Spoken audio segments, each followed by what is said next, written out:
the next essential part of photography that you need to know to make your surf photos better is aperture. And aperture is the opening in the lens, how wide it gets, and therefore how much light gets through and hits the sensor or the film. So I'm not going to go into loads of detail about aperture, so you can look up, there's lots and lots of resources online. I'll put some links below to some nice user-friendly ones. But for surf photography, the main thing aperture does is it controls how much of the image is in focus. So from 1 meter away to 5 meters away, that section, if that's in focus, that's called your depth of field. So you'd be focusing somewhere in the middle, and then it would be some parts of it before that and some parts of it after that will be in focus. And if you have a controlling your aperture is what expands that or contracts it. So if you have a very wide aperture, and that means a low f number, an f number is, as you'd expect, you'll often see it listed on lenses, it would be f1.8, f4. So if you've got an f number of 1.4, that's a really wide aperture, and it's going to let in lots of light, and it's going to mean your depth of field is really shallow. You don't have to worry too much about what I'm explaining now if you don't quite get it straight away, because this is something you can experiment with really easily, and I suggest you do. I think it's something you should practice with a lot, is changing the aperture on your camera to see how that affects your shots. Generally speaking, for surf photos, you're outside and there's usually a fair bit of light. Even in the mornings and evenings, there's a bit more light than you'd expect inside, for instance. So you're going to choose an aperture that's usually quite a large number. So say f8, that's a really good rule of thumb for sunlight. Outside on an average day, you want to select f8 and then go from there. So f8 is going to give you a reasonable depth of field, and it's going to allow you to, your focus to be ever so slightly off. It doesn't have to be like bang on the surfer, the wave, whatever you're focusing on. It'll give you a little bit of leeway. So just bear that in mind if you're getting shots that some parts of the image are in focus, other parts aren't. A lot of people come to me and say, I'm getting, especially in water photos, they're getting, there's something in the foreground is in focus, in sharp focus. The surfer or the wave in the background is blurry. And if that's the case, then it means your focus isn't in the right place. Something that can help that is depth of field, and that is controlled by the aperture. So again, can be a kind of a tricky concept to grasp, but in dead simple terms, you want to, if you want as much as you can in focus, have a higher f number, and if you want really shallow depth of field, which means a fraction of that image is in focus, and I'll show you some examples of why you might want to do that and what that looks like in a future video.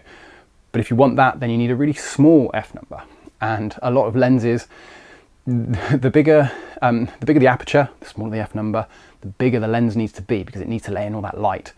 So you'll find that really low numbers, which is a big aperture, which people refer to as fast lenses because they let in lots of light. So if someone says, oh, a fast 50, that means a 50mm lens that's f1.8 or maybe even f1.4, f1.2. They make f1.0 and even below that. They're very specialist lenses and not usually something you're going to be using for surf photography, but just be aware that they exist. Basically, the lower that number, the more expensive the lens, effectively, and also the bigger the lens. So when you're shooting surf, you probably want to, like I say, maximize the depth of field, which means stop. This is another jargony phrase which you might hear, is stopping down. So if you've got a lens that's f1.8, people might say, oh well, it's a great lens if you stop down. And when they say stop, they mean a stop is kind of a measure of exposure. Again, don't worry too much about the terms. Just be aware that if they say stop down, it means move your aperture to a higher number, which narrows the aperture in the actual lens, which means depth of focusing improves. And usually there's a sweet spot for most lenses, which isn't always at the wide open point. It's rarely at wide open. When I say wide open, I mean you've got the lens at the maximum aperture, the lowest number it does. You've got a 50mm f1.8 lens. So I've got one here, so that's a 50mm f1.8. If I shot this at f1.8, that would be wide open. But in order to get the best possible results and that little bit more in focus, I might want to stop down to f2.8 or f3.5 or something like that. And I do that by controlling the aperture on the camera. Every camera is different, even some lenses. The ones that you're going to encounter most frequently in surfing, where it's going to be a little bit different, are fisheye lenses. Like this Maker circular fisheye.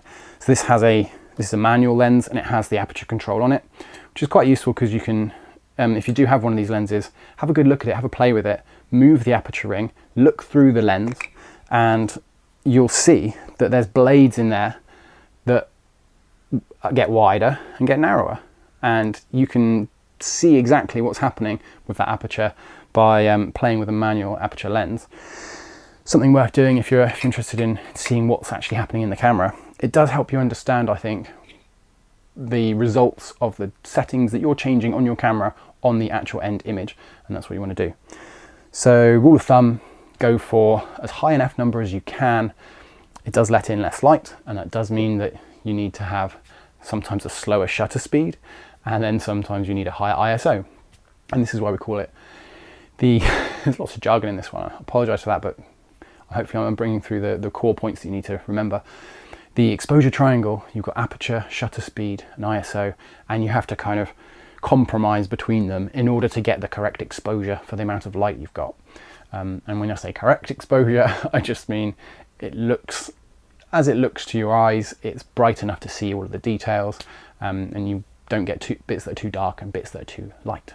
So hopefully that's a really quick introduction to aperture, and why you need to pay attention to it when you're taking surf photos. I'll go into a bit more detail in the more creative sections a bit later on.